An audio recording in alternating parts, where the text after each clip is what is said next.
Welcome to the Next Level Human podcast. As a human, you have a job to do.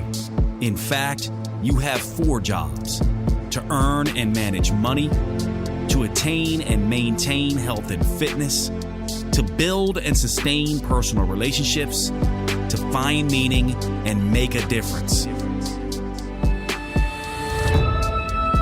None of these jobs are taught in school, and that is what this podcast is designed to do: to educate us all on living our most fulfilled lives through the mastery of these 4 jobs.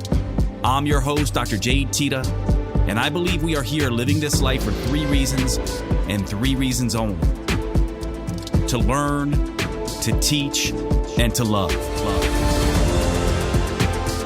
In this podcast, I will be learning, teaching, and loving right along with you. I'm grateful to have your company. Here's to our next level.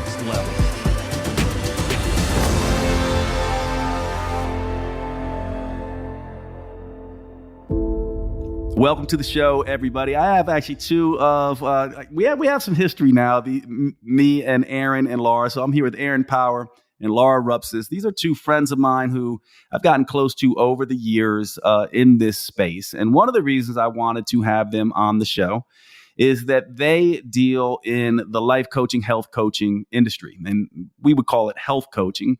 And we're going to, and I think a lot of people who are listening to this might go, well, aren't those the same things? They're actually not. And I have the 2 experts here to sort of have this discussion. And let me just frame this up really quickly. Why have this discussion now with Erin and Laura? This is a field that is growing by leaps and bounds. It is also a field, and this will really be the first question to you both, Erin and Laura. It's also a field that when you go and look at the statistics, there's something like 85% of people who go through coaching programs and don't seem to be making great money at it, and or don't feel like they're qualified to coach. And so here's an industry that has a huge flood of people coming into it and wanting to be in this space. And yet the industry doesn't seem to be as a whole at a place that is really helping people get the knowledge they need to do great work and helping them make a living at it. Now, obviously, I'm having you 2 on because you 2 do this a whole different way. And your coaching program that you all run is fantastic and is something that I want to talk to you about. And so I'll let you maybe start just wherever the 2 of you want to start, either starting where addressing this big discrepancy between people coming in and not getting the results. And also, I want to make sure that you weave in a little bit about the story of how you got coaching and the coaching program that you do and all of that kind of stuff. But I'll let either one of you start wherever you want. And I'm just looking forward to having this conversation. All right, I'll go first here because I'm going to tee up Erin here a little bit in a second. So Erin and I both started coaching completely separately, up like various ends of the world. Erin's in Calgary, Canada. I was in Illinois. I escaped. I'm now in Florida. But she and I both started coaching independently of each other and then met when we joined our school, the Primal Health Coach Institute. Our institute has evolved since we started. I came in as essentially admissions. So it's my job to talk to people exactly about what health coaching is and what it isn't, and try to help them determine whether this is actually the path they want. Is what they're envisioning what they're going to get by following this path? I'm also trying to determine if they're a good fit for our program and help them understand the landscape and the options that are available to them. And what you just sort of teed up in terms of how many people are actually successful, how much money health coaches are really making, what the opportunities are right now, I talk about every single day. So it's forefront of mind, mostly because there are so many people interested in going into this realm. They're just trying to figure out if it's legit. Oh my gosh, it's growing. Or is this, and is this legit? Or is this just the next hot thing? Right? And it's absolutely legit. And I'll talk about that and where I see proof of that. But, I started as a health coach. I struggled like everybody else did the first few years. The number one reason why people aren't making any money is because they give up too soon. Erin and I say that all the time. It's going to take you 3 years, folks. Unless you're going to go out and get a job, which is a thing now, it's going to take you about 3 years to earn a full-time income. So go into it being prepared for that. we want people to go in prepared for, I guess, what's on the other end, but most importantly, not just the monetary investment. That there's a return on investment here. That's a great story that we can talk about, but not just the monetary investment, but the time and the effort that goes into building something of value, both to you and someone else. So my role, again, is admissions director. Erin and I host our podcast together. I'll do some webinars at our school. But Erin is our coaching and curriculum director. And she spends a lot of time building our programs and coaching other people in our master coach course to really make them phenomenal coaches. And a lot of what people learn when they go through that course with her is some of what they've been doing, thinking they're coaching, but they're not actually coaching. So I'll let Erin that's what I meant by hopefully tear you up a little bit, Erin, kind of your role. Yeah, I'm interested in hearing, Erin, from the expert here that does the curriculum behind this. I'm really interested to hear what is different about this and why are so many people failing at coaching? Yeah, I'm so interested and intrigued by this statistic that you shared, because I had heard that before, that 85% number. And I know we don't have this literature on our fingertips here, but and who knows if it's accurate, to your point, right? We don't know, because some of these things, I actually don't know where that came from either. That's what I've heard. So who knows? I know, right? But part of me, I want to know more. This is the curiosity of the coach mindset. I want to know more. I want to get into the weeds of that. Like, who are these people? How long did they try? How hard did they try? If it's like 85% aren't making a living, aren't making a suitable wage and then bailing. Well, what did they do? What were they doing? What were they trying? How were they going to business for themselves? Did they know what they were doing? Was there any confidence or clarity in what they were trying to do? Right? This is how I coach with my clients, like with my health coaching clients. And I think there's such a strong parallel here. When I'm coaching my health coaching clients who have a very specific kind of health change they're trying to make, I'm barely talking about food. I'm barely talking about exercise. I'm talking about the granularities of their schedule, what they did, what they were thinking, what they were feeling, why that was important to them. That's coaching. And I think this goes back to Laura's point, which is I don't think there's a lot of clarity in people entering the marketplace as to what coaching is. So they think they're going to become sort of like a macro prescriber, or I don't know, meal plans or something. And that's not what the industry needs. That's not what the health consumers need. Nobody needs that anymore. Nobody needs that. It's not helping anybody. So nobody really knows. These health coaches don't know what they're supposed to be doing. Well, who am I? And I think the industry has struggled to clearly identify what a health coach is. We double down on it in our school. Like Laura and I have been we're pretty OG in the health coaching education space, which this thing has exponentially skyrocketed. I mean, just how many hundreds of schools now certifying coaches, but back in the day, there wasn't that many. And we've been very consistent in our message. We want you to understand what you're doing, why you're doing it, how you're doing it, what you're not doing, what is in the coach realm, what is not in the coach realm. As the curriculum director, specifically this master coach course that Laura speaks to, which is our advanced coaching course, it's our coaching course. It's the course that really doubles down on the art and science of coaching. There's so much deprogramming that has to be done, because people think they're going to come in and start prescribing food plans. And it's like, that's not what your clients need. They need something else. They need to get to connect to values, vision, into the weeds of their day and their likes and dislikes and their triggers and their behaviors. And it's way more fun. It's a lot more work than just dispensing meal plans and macros. And I think that's probably where we see that drop off. This 85% of people who don't follow through is because their expectations were mismatched from what the industry actually needs and what health coaching actually is. Does that make sense? Yeah. Before we came on, just to get at all of you who are listening up to speed, before we came on, I was talking about this idea that people use terms like, inclusive and integrative and holistic all the time in this space.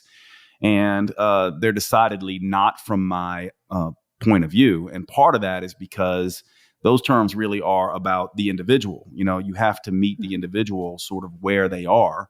And a lot of these coaching programs, and I'm phrasing this is I'm making it a statement, but it's really a question to both of you. So feel free to answer. But a lot of these coaching programs in my mind are essentially doing prescription-based and or tool-based sort of coaching.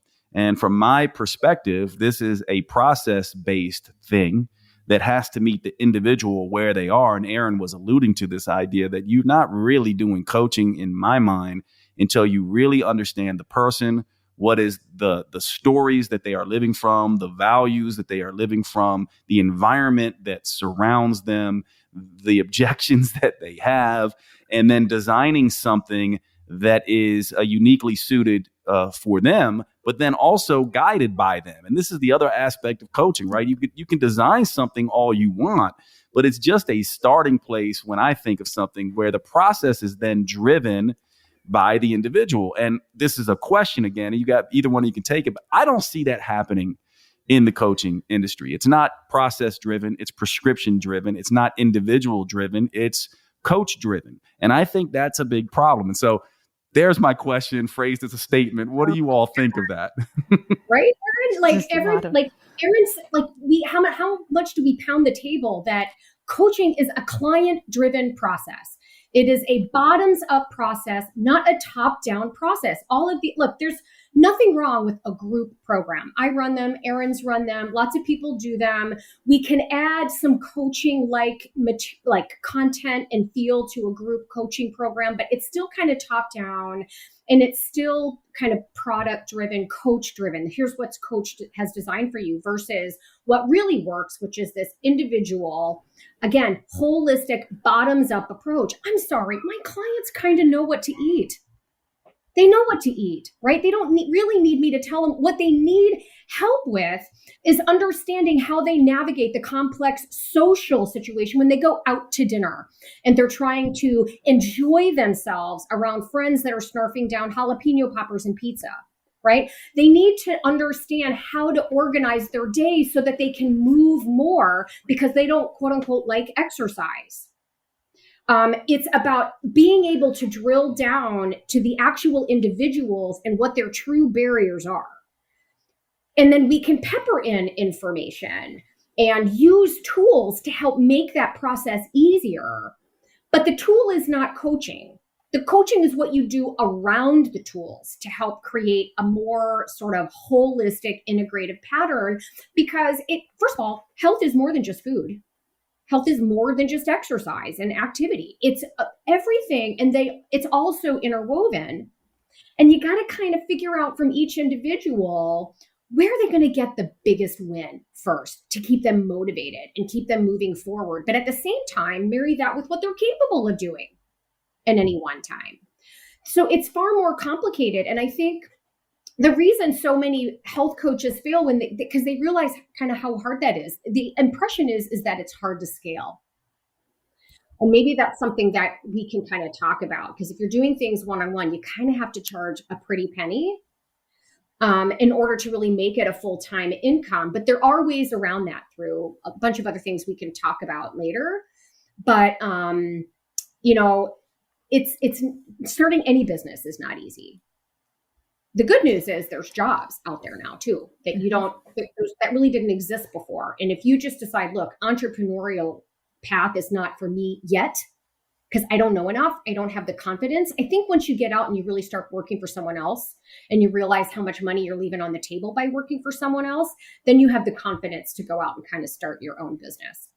Yeah. And actually, one thing I'll add to this, because I want to get your take on this too, Erin, but one thing maybe I'll just throw in the mix for you also to consider is for the coaches who think that it really is about macro counting and all this kind of stuff. I mean, I don't know how much you all have been playing with AI, but since we've had this deluge of AI, I've been playing with it and getting very good at it. And from my perspective, AI can do all this stuff and will be doing all this stuff. And another company is going to come along and your AI is going to be doing macro counting far better than you. And so if those are the tools you are using and you're a tool-based coach, I'm a little bit afraid for you if you don't have the technology and the understanding of what, Laura and Erin are teaching with the Primal Health Coach Institute, because what's going to happen is these tools are going to be ubiquitous. They're going to be everywhere.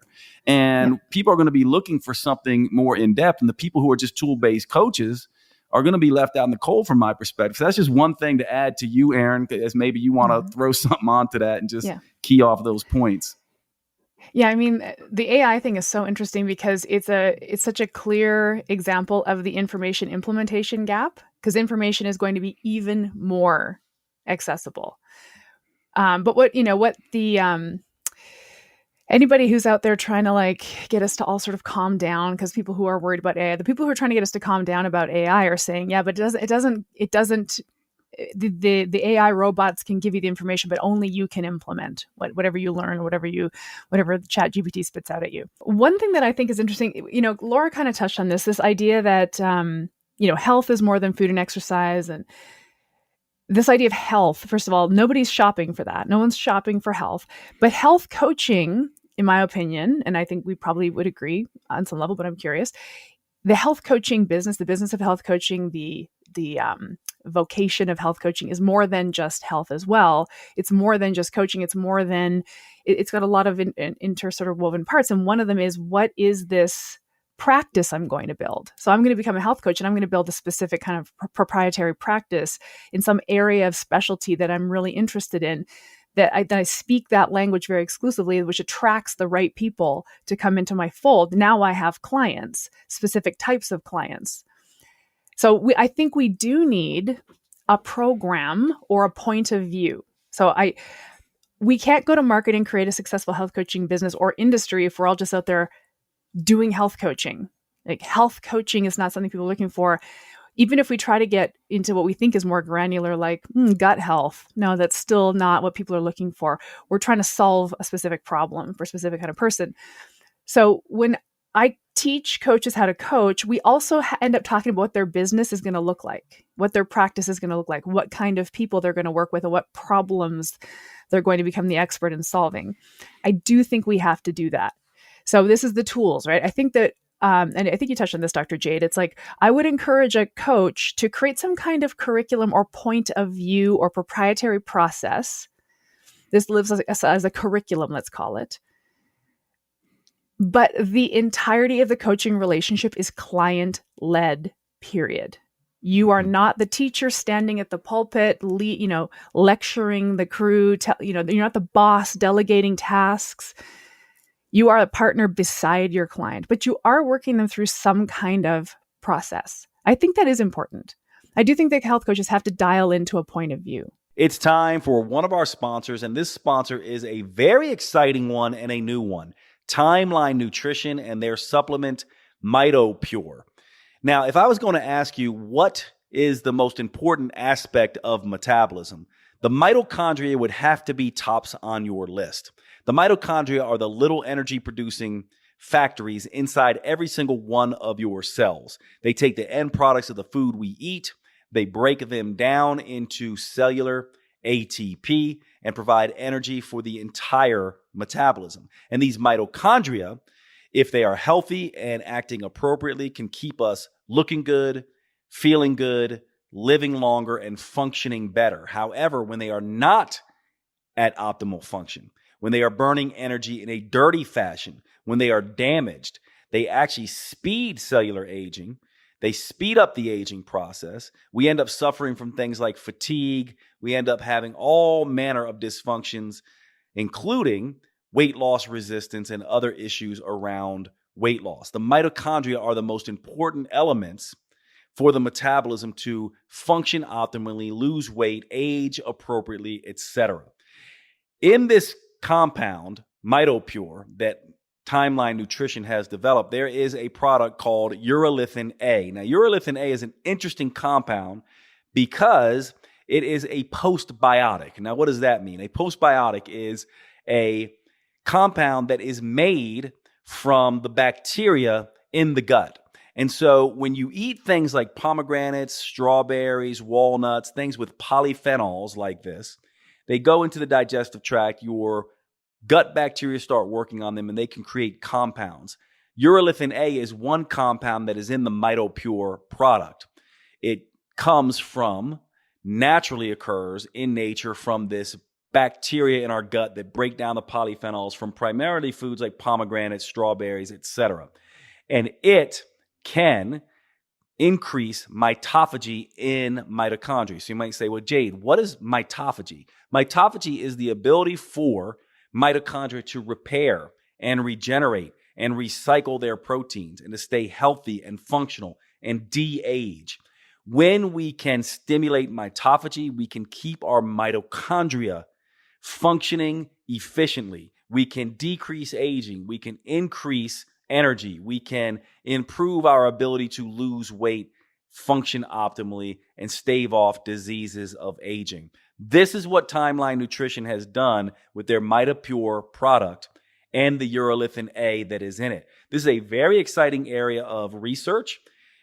We have not had the ability to support the mitochondria in the way that we do now with this particular product. You definitely are going to want to check this out. I've been taking the product for several months now. It is one of these products that I really, really strongly recommend. To get the product MitoPure, all you have to do is go to timelinenutrition.com/next level. timelinenutrition.com/next level. And let's get back to the show.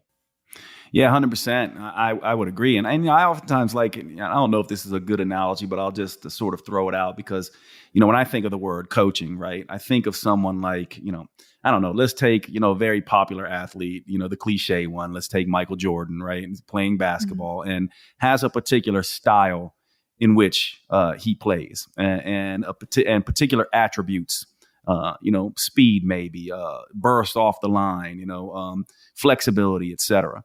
And ultimately, a coach's job is not to say, I want you to shoot the ball this way, or I want you to dribble the ball this way. It's basically looking at those particular attributes of this particular person and how they show up in the game and the attributes they bring to the game and spot the little areas that are their blocking points, right? And again, I'm phrasing this as a statement, but it's really a question to the experts, and I just want to see if they agree or not, and then all of you listening, just hear it as a statement. I tend to do this sometimes, but this is a question. So then you're finding the one little dribble, or the one little delay that you, having the objective view, can see that Michael Jordan cannot see.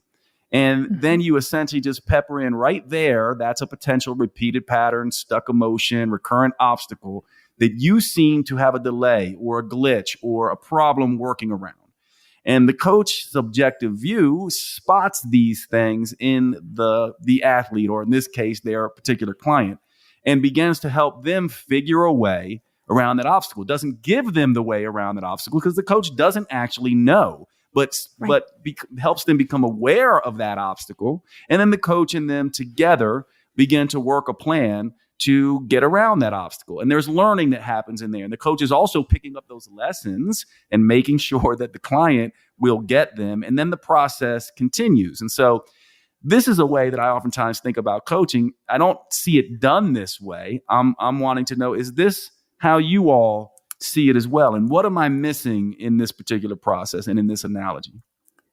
I really like your analogy. The reason I like your analogy is because let's just go with this Michael Jordan analogy, right? So we are talking about a coach who is an expert in basketball, but not an expert in Michael Jordan per se. Michael Jordan is the expert in Michael Jordan. This coach is the expert in basketball. Well, so is Michael Jordan, but this is the coming together of experts. The coach and the client are both experts. So the coach is the expert in whatever their point of view is going to be. And Dr. Jade, a nod to you because I consider myself to be a coach who's an expert in metabolism, right? Whatever. But my clients are the experts in their specific lives, their structural supports, their environment, their schedule, their likes and dislikes, what have you. So I roll in with my expertise. I meet them with their expertise. For example, I just onboarded a client who's a surgeon. And she's in operating rooms for, 6 to 10 hours a day, plus on call. She can't leave to go heat up her lunch. Do you know what I mean? So she comes to the relationship with the expertise of her specific schedule. And I have to take my expertise and we have to work it together.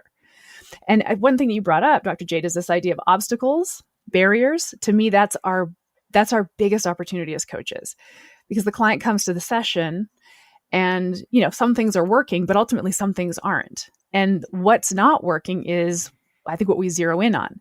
Okay, tell me what's not working and why you think that's not working. And then we kind of put our heads together and we're co-creating solutions. When you co-create a solution, when you both agree that you're experts co-creating solution, what you get to over time is the ultimate outcome of a health coaching relationship, which is self-efficacy. And self-efficacy is this knowledge, belief, understanding. I have the skills, resources, and tools and supports to do this on my own eventually. So graduation is the ultimate goal of a really well-structured coaching relationship. That doesn't happen if I'm the boss telling you what to do. Because as soon as I'm out of the picture, you don't know what to do. Yeah. We have to co-create this change together. Yeah. And one thing I'll say before you jump in here, Laura, what's really interesting, if you're trying to be like, hey, I'm going to constantly be directive as a coach, you're not learning the lessons. Like one of the things that I think is the master coaches are masters at spotting patterns. And if they're convinced they already know the patterns and they're only coaching in one way, they never learn any new patterns that they can then apply to other clients. And so it's a really interesting sort of dynamic that you're talking about here. Great coaches who coach in this particular way that it seems like you all are training people also get better and better coaches. I was just watching something with Joe Rogan. He was talking about Brazilian jiu-jitsu black belts. And they were saying that, there's a huge difference, like one black belt versus another black belt. There's a huge gap in expertise in those two black belts. And the black belts who are the real masters have spotted the patterns and learned from the patterns and are continually learning from the patterns versus getting stuck in a particular pattern.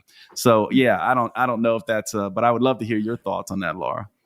I completely agree on both points of view, your analogy and kind of the way Erin really fleshed that out. I also kind of this comes up for me a lot where I can see a pattern or I can hear repeat statements from people over and over again, these sort of self-depreciating statements about why they sort of use it as a way to, I think, deflect emotion, where they joke about themselves. And I do this all the time with technology, but when somebody has been trying to repeatedly lose weight or lower their blood sugar or what have you repeatedly for decades and are unsuccessful, after a while you get defeated and you begin to use these phrases and terms as a way to kind of deflect how you feel about it.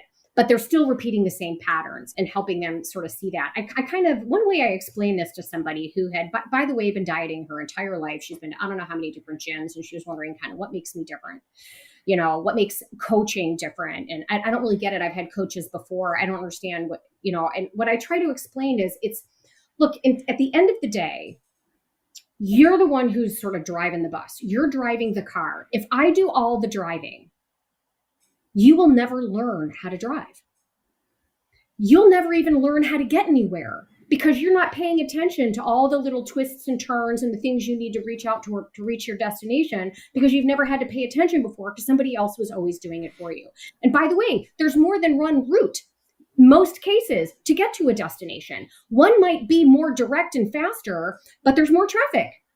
There may be more pedestrians, more left turns if you hate them, or whatever the case may be. The longer road might take you longer, but it's a prettier drive. It's more comfortable, whatever the case may be. So you're the one that decides on the destination. You're the one that decides just which path makes sense for you based on where you are right now. It's my job to be shotgun when you're trying to change lanes and there's a car there. Right? It's my job as the navigator to be like, hey, we're going to have to get off in about a mile or two. It's kind of crowded around here. Maybe you want to get over now. Right? So it's my job to kind of help act as that navigator for you, that shotgun to help you foresee obstacles, AKA call out some of these things that we know happen every single time you go on vacation. Let's talk about how you're going to navigate this. But at the end of the day, my client's doing the driving because if I do all the driving, they're never going to learn how. Yeah, 100%. Mm-hmm. Yeah. And one thing I'll say here is that, when people come to me and they say, I don't really get coaching. And I'm like, oh, trust me, you have coaches. Everybody has coaches. It's just that most of the ones you have are pretty shitty. They actually don't know what they're doing. And they're like, what do you mean by that? And I'm like, we humans have coaches. We have people who inspire us. We have people who teach us through just watching them. Our friends are our coaches normally. Now, on social media acts as a coach. We all have coaches and influences. It's just that most of them don't know how to do this. Our friends that we go to, the ones that we go, oh, you're doing what? Let me try that, or trying to get advice from. These are our coaches. We all have them, and every human needs them. It's just that they are shitty coaches 90% of the time. And so, from my perspective, if you want to be successful in life, like I've had some success. I was talking to, Laura and Erin before we came on, and I'm going through a really tough business time now, but I've had some success in business. There's no way I could have gotten here without the coaches. I had, very early on, I had coaches in health and fitness. I've had coaches in metabolism. I've had coaches in relationships and romance. I've had coaches constantly. And to me, one thing you'll find is the people who are most successful, they have coaches. They take their coaches seriously. I think at one time I had 3 different coaches in 3 different areas of my life. In romantic, because I was like, I'm going through patterns here that I'm seeing that I need to fix. In sort of finance, and then sort of this big writing coach, because I'm I want to become when I was trying to become an author, et cetera. And so from my perspective, we need to have coaches. They just need to be the right ones. And I don't think people realize this. They have coaches anyway. They're just not very good. And I'm wondering what you all think of that. Are you of the same mind that everyone needs a coach and that you're being coached regardless, from my perspective? Well, that speaks to how coachable you are. And I when I think about people who are coachable and open to receiving coaching, I'm trying to think of what are the characteristics of this person. So, and we can brainstorm on what's the characteristics of a coachable person. The reason why I think that's an interesting place to start is because once you've harnessed the power of good coaching, once you've received good coaching, you become just like, your visual acuity for good coaching opportunities and coaching opportunities for yourself become so clear. For example, I have a business coach right now that I paid a lot of money for. And inside his organization is somebody who's really a good business strategist.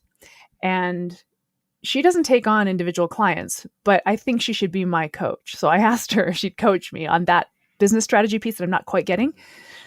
And she was taken by surprise because she says, well, I don't do this. I work for him. I'm not a coach. I said, but you have a specific skill that I don't have. And the way you coached me on that last call was exactly what I needed. I will pay you money because I want this skill. I don't have it in my toolkit. I won't learn it myself. I know that because I've received good coaching, and I know that the only way to level up is to seek out specific expertise.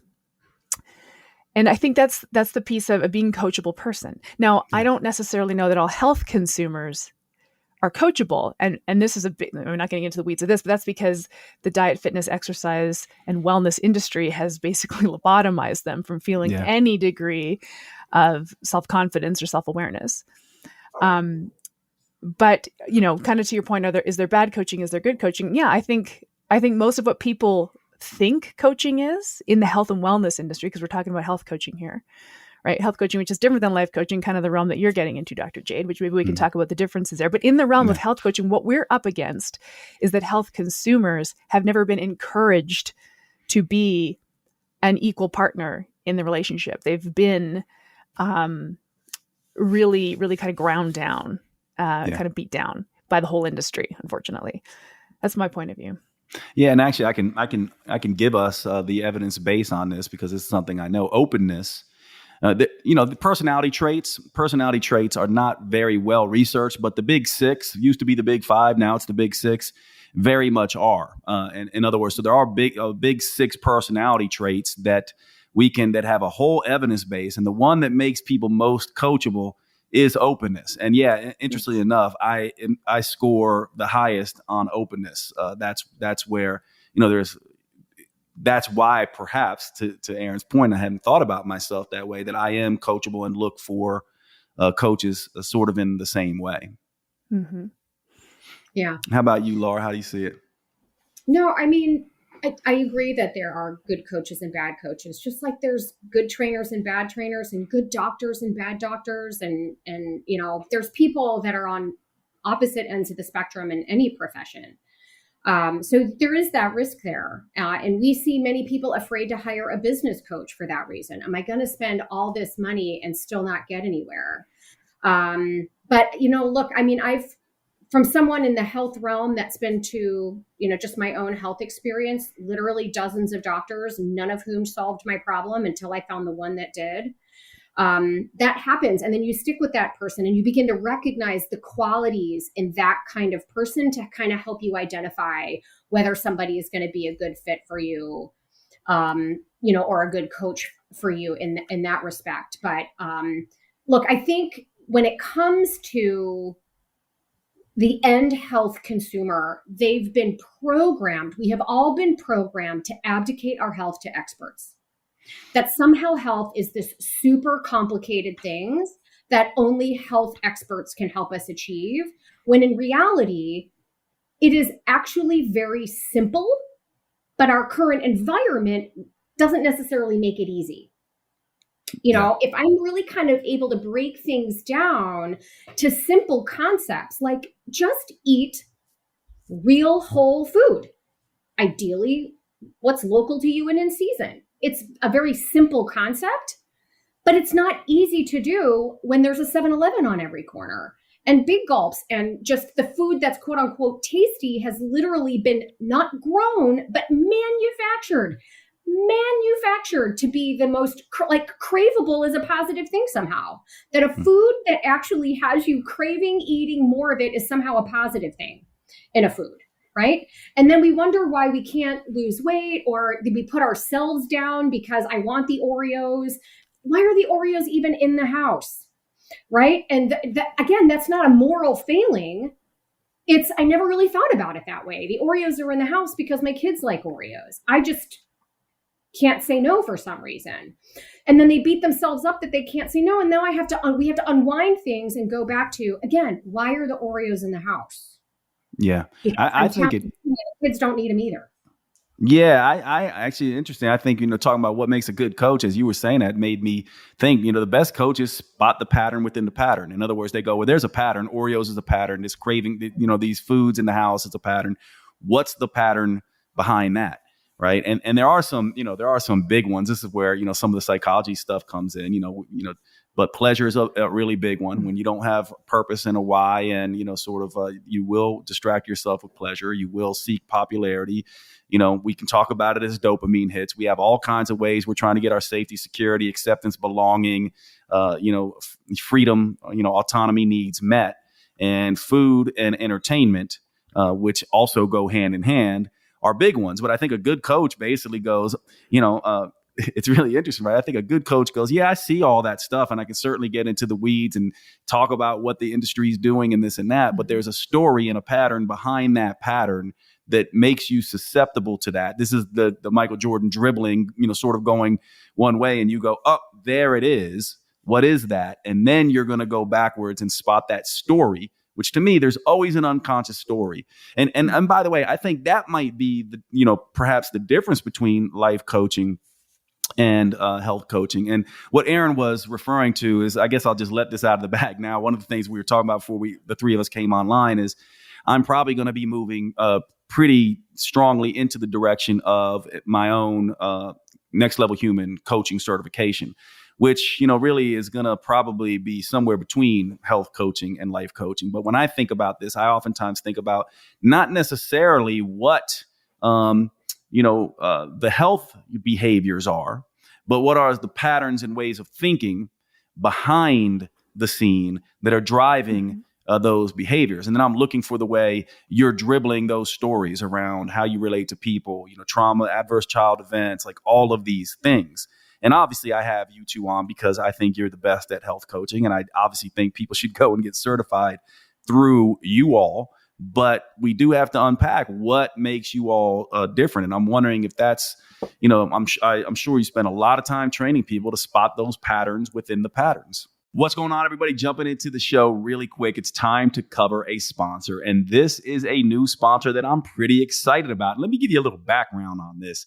You may not know this about me, but back when I was in medical school, at naturopathic medical school, I actually was a consultant for one of the leading spas and skin therapy spas in Seattle, Washington. And one of my jobs there is that I was looking at research on all the things that were really good for skin. And back then, this was in the mid to late 90s, there was kind of not really much going on with skincare. And this was the beginning of some of the skin lines actually coming out and putting botanicals and antioxidants and all of these kinds of things in their products. And so these were like topical supplements that people were actually putting in to their skincare lines and putting on the skin. And one of my jobs was to really look at that research. Well, we've come a long way since then. The only issue is that most of these companies that are really doing a good job on this stuff are mostly for women. You don't see a lot of male lines for skincare. The other thing about skincare that really kind of drives me nuts is you get these two types, right? You get these sort of skincare products that are for the masses that really have just a ton of icky stuff in them, compounds that you really do not want to be putting on your skin. And that's one, side of the equation. And the other side of the equation is these companies that are essentially putting nothing but natural agents on your skin, things like coconut oil and harsh clays and this kind of stuff that even though they're natural, they can be pretty occlusive for the skin and, cause some issues for the skin.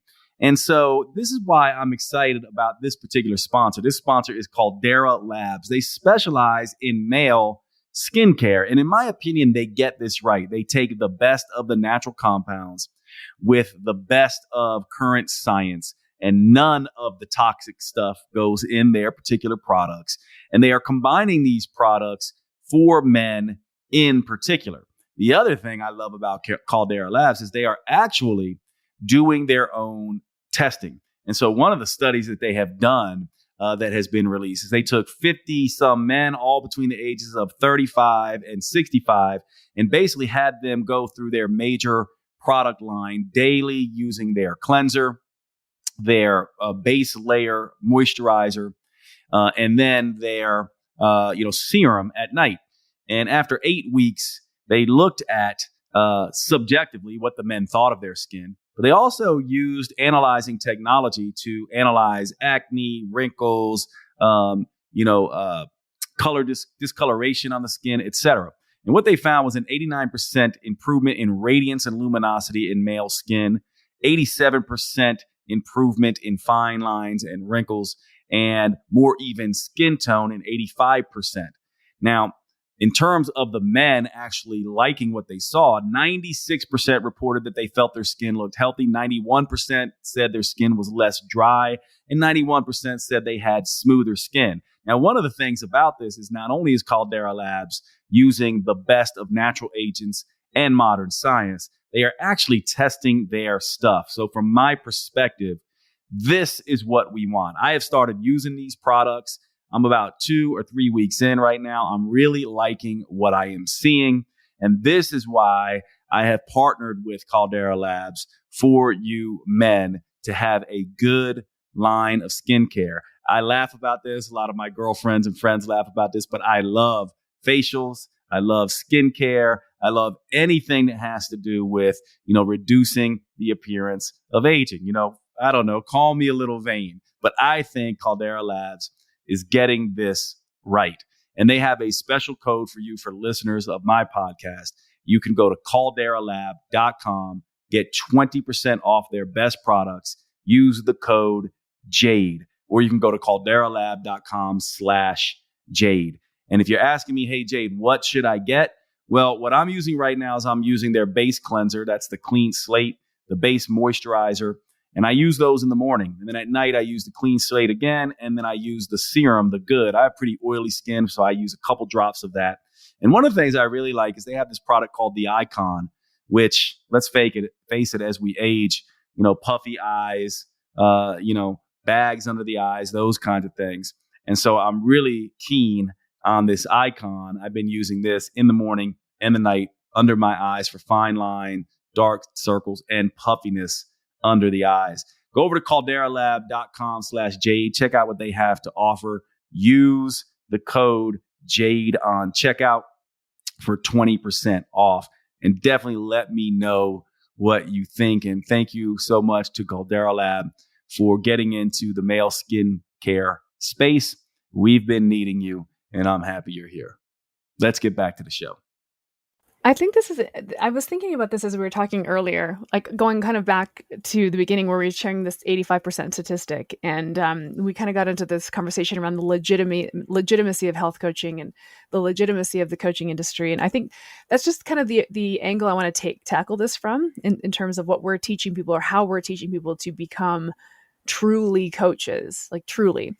And I was thinking when we had that conversation at the start of this episode, I jotted down in my notes, I feel really legitimate. Like as a health coach, I feel 100% legitimate. Every day that I wake up and I do my health coaching gig, I feel legit. I am making impact in people's lives. I'm making lifelong impact in their lives. And I feel that, and I'm 100% confident in that. So I was thinking through like what has not contributed to that legitimate feeling versus what has contributed to it. So why do I feel legitimate? Well, I can tell you it's not because I know everything about human biochemistry. I don't. I could go and take 100 more, evidence-based science, metabolism, nutrition, fitness courses. I could take 100 more courses and learn more about the science of the human body and the ever-changing, sort of paradigms there. That doesn't lend to my legitimacy, my feeling of actual solid confidence that I have a business making an impact and an income by the way. And I've been health coaching since 2011, so I've stood the test of time, and I'm making an income, and I never didn't, right? But this legitimacy thing, what does make me feel legitimate is that I know how to truly listen with pure curiosity and non-judgment. I'm not coming in again with this boss energy. I'm coming in with almost the subordinate energy. Like I need to understand. I'm curious to understand. I'm literally curious. I know how to be at the same level as my clients, and I insist upon it. And my clients will even tell anybody that Erin just comes in with us and is with us. And I've taught myself to thrive on getting into the weeds of my clients on these little things that they don't think are important, but that where we're uncovering their patterns that they were blind to for so long. So it's sort of like, I believe that health coaching in general is a physical embodiment practice, just like playing the violin or perfecting your golf stroke. You have to get in and embody it. And once you do, you will feel legitimacy, and you will know you can help people, and you'll be amazed at what you can spot in terms of pattern recognition, in terms of the way people talk about themselves, how they value or devalue themselves. I'll go back to this 100 times. You'll be amazed at how little you talk about food or fitness with people once you really get into the skill set of being with them in that relationship.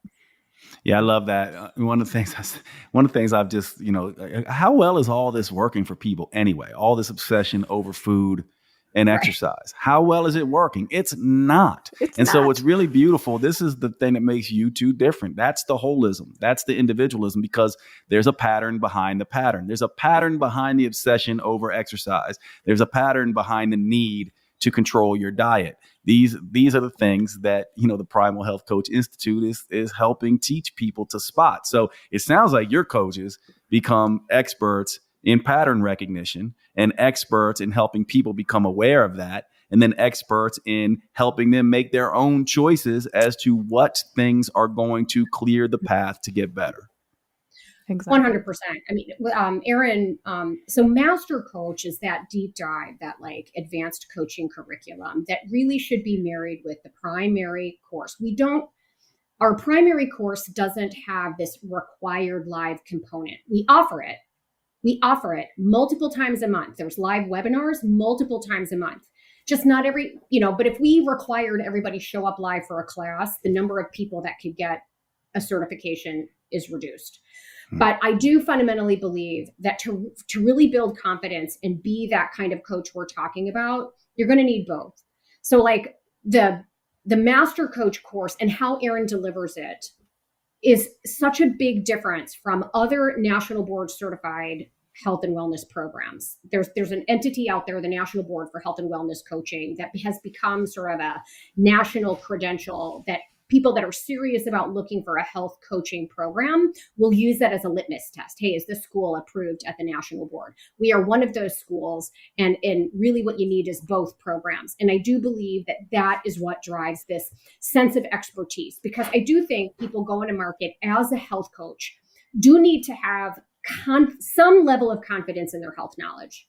Okay. You don't need to have a PhD in biochemistry. You don't, God forbid, think you need to be able to diagnose an illness for people. People were not doctors, right? But you do need to have a basic understanding of human metabolism, human immune system function, a basic understanding of the circadian, like you just kind of have to understand how the body works.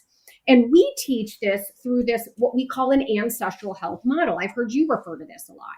You know, what is the mismatch between the environment humans have thrived in for thousands and thousands and thousands and thousands of years and the environment we're in today? There are many enormous differences. And so we lead with, here's how the body works. Here's the biology and the bio, so that they have confidence. But most importantly, not so they can just dump all this on a client to prove how much they know. It's that based on the coaching conversation, when a coach is able to identify this pattern, hey, you know what? Would it be helpful if I help explain what's going on here? And you're able to deliver a piece of information, a piece of education at the right time, at the right level, based on where they are, that allows the light bulb to go off. That's like, oh my gosh, now that makes sense. And then you can, again, as Erin said, work together to determine how you work around changing that input for someone to make all the difference in the world. So kind of to answer your question about what makes us different is we actually teach science and nutrition science so that a coach can go to market with some level of confidence that they have an understanding of how the body works. We're bringing in this sort of ancestral sort of overlay, this lens that we kind of view this through. Why does the body work that way? Now, how can we take that biology and layer the psychology? Right? From a psychological point of view, how is my client going to use this information right now? Or is he or she just going to beat themselves up because they feel they lack the willpower to stop drinking Diet Coke? Right? Is a piece of information even helpful here? Right? Or do we need to go down another way? And one of the things that you'll learn a lot is this idea of asking permission to educate, asking permission to like provide a solution for somebody or an option. Right?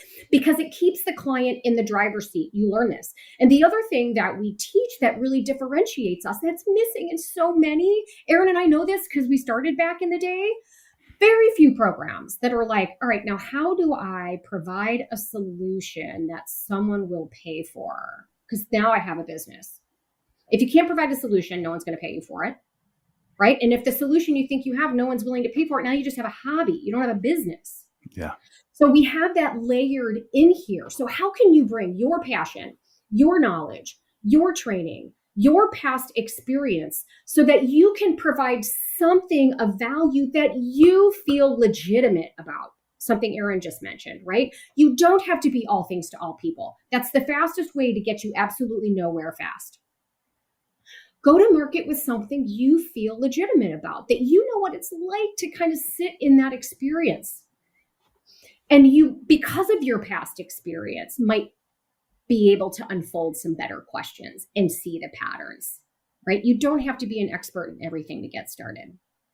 Yeah, it's funny. Before we came on, Erin asked me what I thought were the issues in this industry. And I said the two things that you two have addressed, one being, I don't think the training of coaches is that good. You know, so most people finish and they go, I don't really feel like I know. And I think that has to do with this idea of spotting patterns and teaching people that stuff as most important. And the other thing is that then they don't have a business, and you all are dealing with that as well. And one thing I'll say about this primal framework, and then we can start wrapping it up. I also think this is one of the things that I think is critical, and this is just for all of us to learn, and maybe you two can respond and then we'll wrap things up. But to me, that's the power of that. And one of the reasons I love Mark Sisson and, you know, I've always liked his work is that I think that ultimately what we do need and what we require, if you're going to train a coach, we need frameworks that guide the process, but are not so rigid that they get in the way of the individual. And I honestly think that the primal framework is one of these things. It's structured enough to allow a coach to go, okay, I know where I'm operating, but it's also broad enough to allow the individual full freedom within it.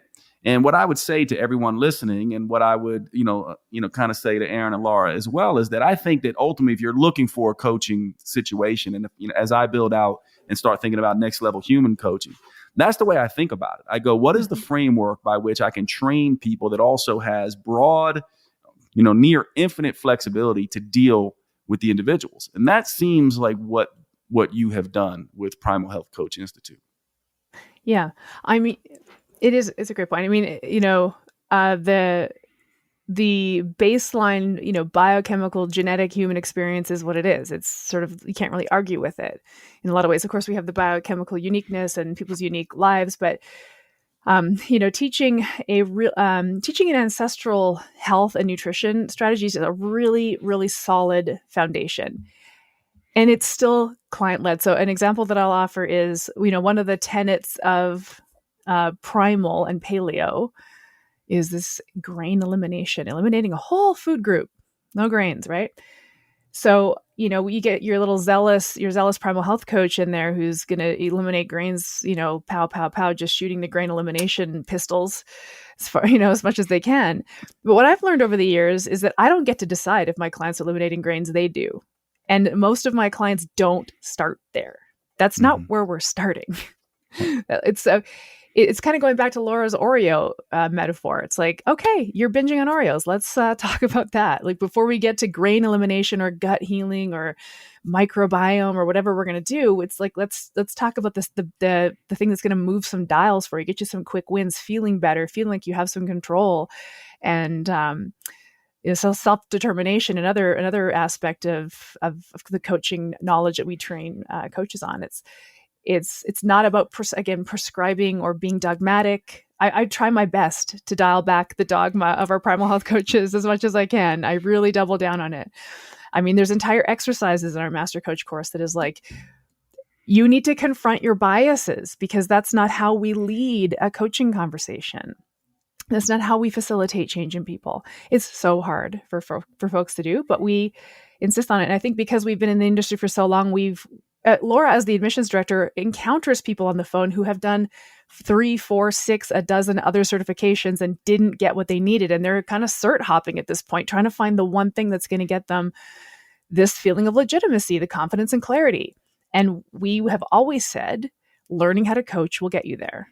So double down on that before you spend money on another cert or a fancy coach, business coach. Do you know how to coach people and how to encourage change from within a person? That's where the money is, folks. That's what you need to learn.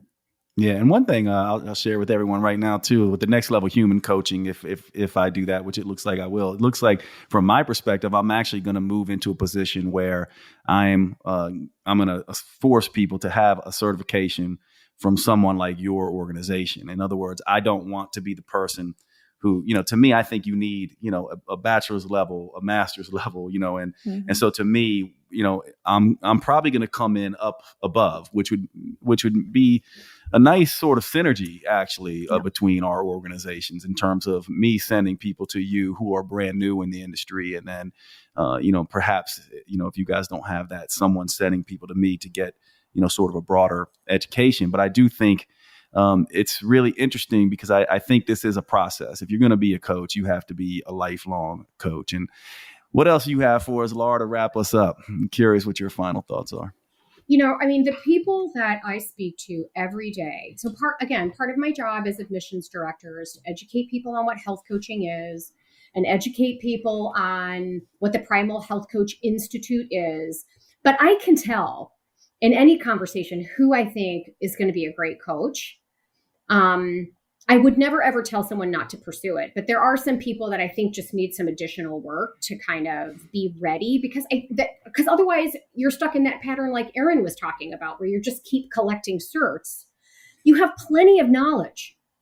Don't enroll here because you think you need to understand, what ketosis is, right? I mean, could that be a helpful piece of information? Yeah.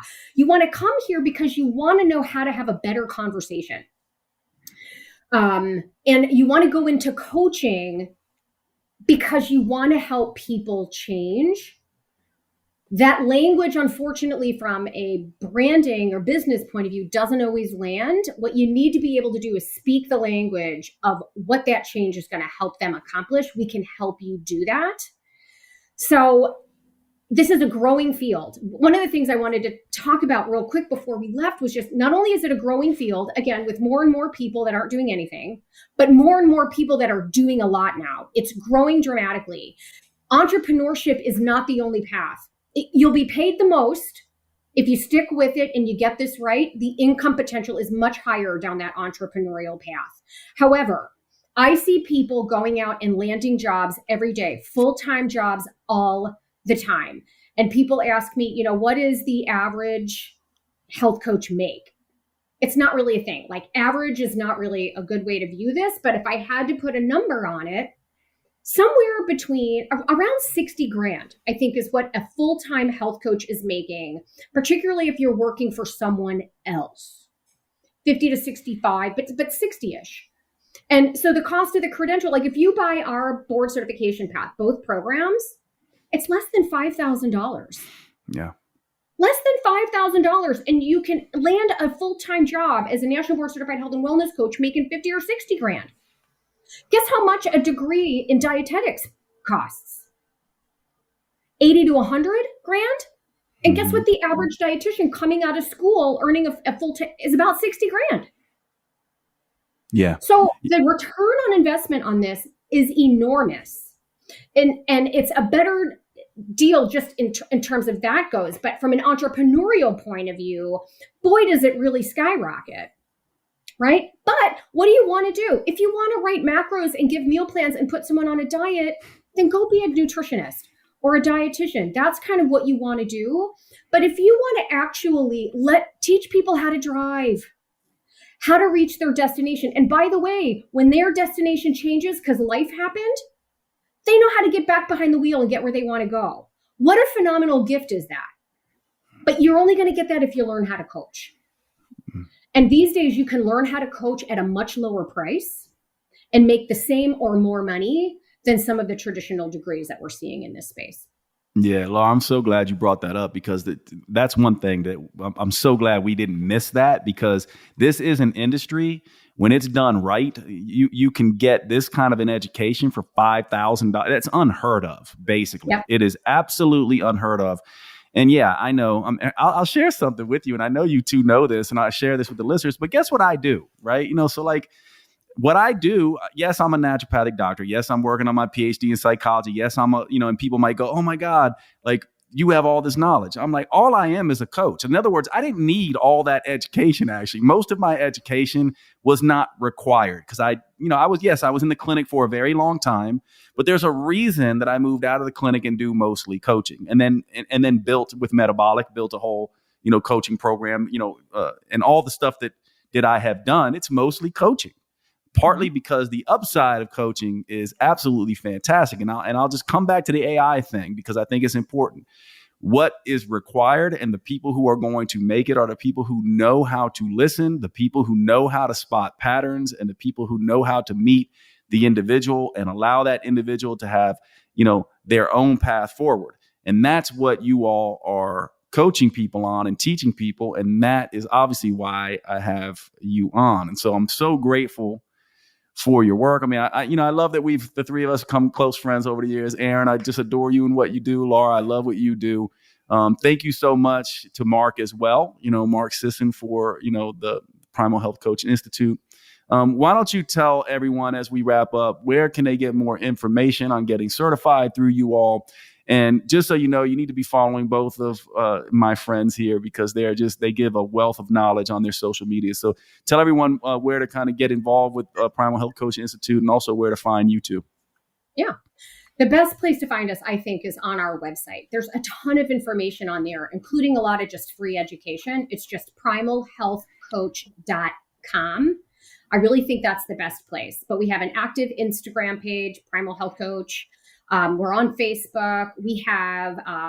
We're growing our YouTube account as well. We have some curated playlists around our Coaches Corner webinars and some of our other educational pieces. So we have a channel on YouTube, but primalhealthcoach.com is the absolute best place to find out and really take a look at everything we offer. I'm just on Instagram. I'm just coachlaura.fit or Laura Rupsis on Facebook. I know Erin's got a much better Instagram feed than I do. So lay it on him, Erin. Well, I definitely waste a lot more time on there than you do. So you can find me at Eat Simple Erin on Instagram. And I'm over on the Primal Health Coach Instagram too, sometimes just spitting some rhymes about how to be a better coach. So you can get lots of free content from us. And, Laura's the gal to chat with if you want to explore what your health coaching education could look like. I'm very excited for all of you listening to get to listen to this conversation with Erin and Laura. And thanks so much for hanging out on the podcast. Laura, Erin, hang on just before you hang up. I'm just going to shut off and then we'll wrap things up. Just want to make sure this uploads. But thank you, everybody, and we'll see you at the next show. You have been listening to the Next Level Human podcast with Dr. Jade Teta. If you enjoyed this episode, please make sure you subscribe and consider leaving a review. You make the biggest difference when you pass on your lessons and inspire others. That's why reviews like this are so powerful. Your words may be the only ones that resonate for someone else. Please remember the information in this podcast is for educational purposes only. Always consult your personal physician or therapist before making any lifestyle changes. And finally, thank you for who you are in the world and the difference you make.